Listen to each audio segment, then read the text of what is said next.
Welcome to your daily dose of theological German, where a sentence a day keeps the dissertation detractors away. Well, we're going to be starting something new today. If you've been tracking with us, you will have just come through 15 episodes of an article on 1 Kings 8, and that was helpful and fun, I suppose. However, there is more written in German than just things to do with the Old Testament, and so in the interest of broadening our exposure to German by different authors for different purposes and different contexts and topics, we're going to go ahead and move on, and we'll typically do this every 15 episodes. So we're going to be starting now a set of 15 new episodes where we're going to be reading some Paul Tillich, as you can see. And so this is a book that is entitled The Religious Substance of Culture, Writings or Essays on the Theology of Culture. This is just kind of a snippet view of the essay that we're going to be reading from, entitled On the Idea of a Theology of Culture.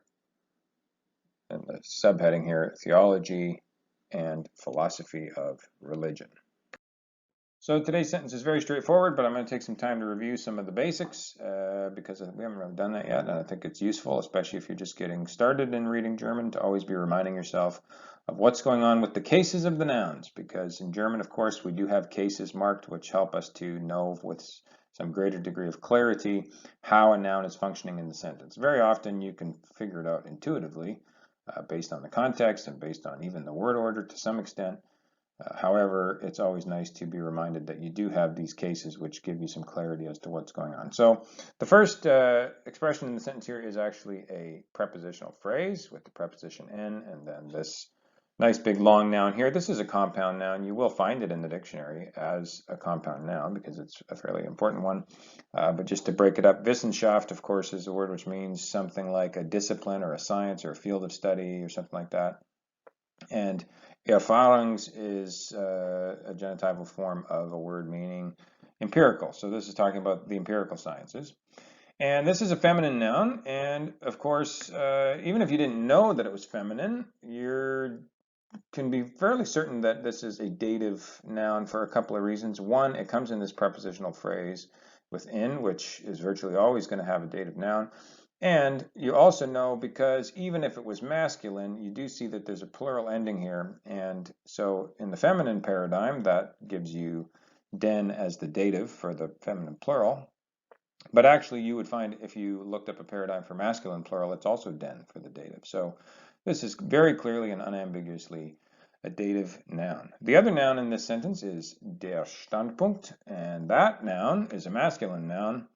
And if that noun were to be plural, okay, which would give it a little e ending over here, then der would make it genitive. So there's some ambiguity in terms of just the article itself, but because you can also see whether the noun is singular or plural, you know, given that it's a singular noun, that der means it's going to be nominative and it's going to end up being the subject of your sentence. So you might always want to just check if you're uncertain. Check in the dictionary, even if it's a word you know the meaning of, the dictionary will tell you what the plural form is supposed to be and whether or not it's masculine or feminine. And so that will just help you to narrow it down if you need to in terms of the case. But here we go. Let's go ahead and see what this sentence actually says. So in the empirical sciences, ist, that is the sein verb, that is your main verb. It is in second position where the main verb often is in a German clause. Der Standpunkt, which means the perspective or the point of view, is your subject, and so it comes immediately after the verb in this case because the sentence started with a prepositional phrase. And then you have etwas, which is a predicate nominative. So it's important to make sure you put this together properly because you might look at that and start going, oh, the point of view or perspective is in the empirical sciences. Like, where else would it be? Well, that's not correct. You have to put etwas as your predicate nominative. And that actually makes sense because if this had been a transitive verb there in second position with the subject following, you would expect in that case as well to have your accusative case noun, your object for that verb, following the subject somewhere down the clause. And so it's the same thing here with the predicate nominative kind of being like the accusative in terms of the way the syntax is structured. So in the empirical sciences, the point of view or perspective is something that. And then you have überwinden, which is actually a past participle of überwinden. And so you can see that when you look up this word in the dictionary, that your actual infinitive form is überwinden with an I, and this is the past participle. If it's the past participle, then you know you're dealing with some other kind of a construction, and so you need to be attentive to what that is. If this had been a main clause, that would be more obvious, because in a main clause, you get to a modal auxiliary, which here appears at the end.